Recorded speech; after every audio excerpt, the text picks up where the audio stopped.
system lockdown enabled.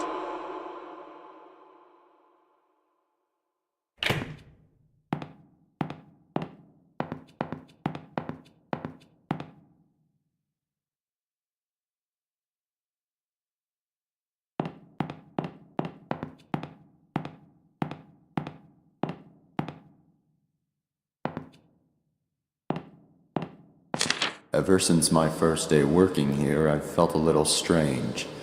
Now, after what happened that day, things seem to be getting even stranger. I'd even go so far as to say creepy. I've been an embalmer for years now, and I'm very passionate about my job. I've always felt comfortable with what I do, so it's pretty unusual that I feel this way. 2 of my colleagues have died. I had to embalm them both. However, grief can't explain this feeling. Up until just 4 days ago, I hadn't even known about the history of this funeral home. I already knew that it was ridiculously old, but what I didn't know was that it allegedly harbors some kind of powerful aura which traps and torments the spirits of people who have died in a state of grief or fear, and have at some point been associated with the building in one way or another. These associations apparently include those occurring post-mortem, such as embalmings and funerals.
To make things even weirder, this place has a serious lockdown system. Yesterday was the first time I've ever seen it used, and many of the workers, including myself, were ordered to wait in the family room until the situation was taken care of. No one I've spoken to about it knows why it was done, or at least they won't say. All I know is that these safety glass windows and electronic gates appear to be designed for keeping things in rather than out. I was the first responder that day. I was the first and only person to make it to Myrtle's side before she passed away. She managed to give Sullivan a parting "I love you" on that baby monitor, but that was the last communication they ever had. The last thing she ever did was give me that piece of paper. It was a short poem she had written for Sullivan earlier that day. She asked me to give it to him, and I promised her I would. Then she slipped away.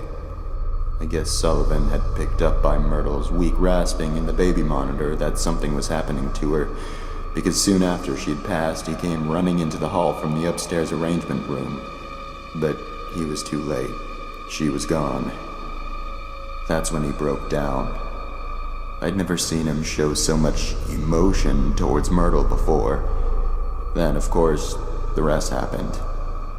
I'll keep my promise, even now. It's all I can do for my dear friends.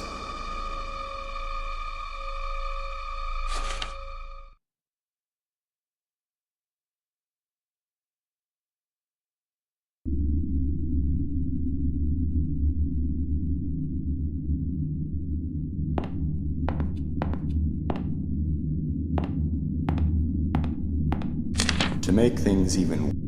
That was the first.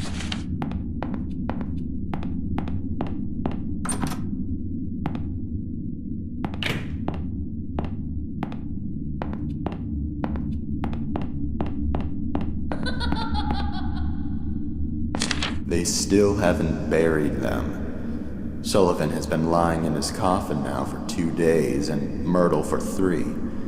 Because Conrad refused to touch Myrtle's coffin after her funeral, it had to be put aside so Sullivan could have his. Conrad still simply doesn't want to have anything to do with the burial of either of them, even if all he's doing is preparing a future grave without actually touching the coffins. I'm starting to wonder if he had some type of unpleasant encounter with Myrtle and Sullivan's coffins, or he heard some absurd rumor about their corpses. What's sad is that Myrtle and Sullivan don't have relatives who care enough about their burials to actually do something about this. Michael was embarrassed to have to tell all the relatives and friends that the actual burials couldn't be held yet. Even so, none of them objected. Maybe they just didn't see a point in doing so, considering the person they would be doing it for is already gone. I don't know.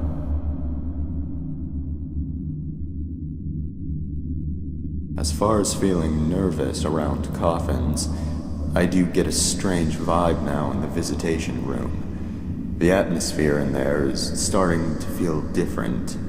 The air feels heavier, a little bit oppressive even. It seems to be more noticeable today than it was yesterday. I'm not quite sure if I believe in ghosts or not, but it seems to fit what I've heard before about locations having uncomfortable, negative energy due to evil or extremely upset spirits. Maybe it's just normal stuff the air.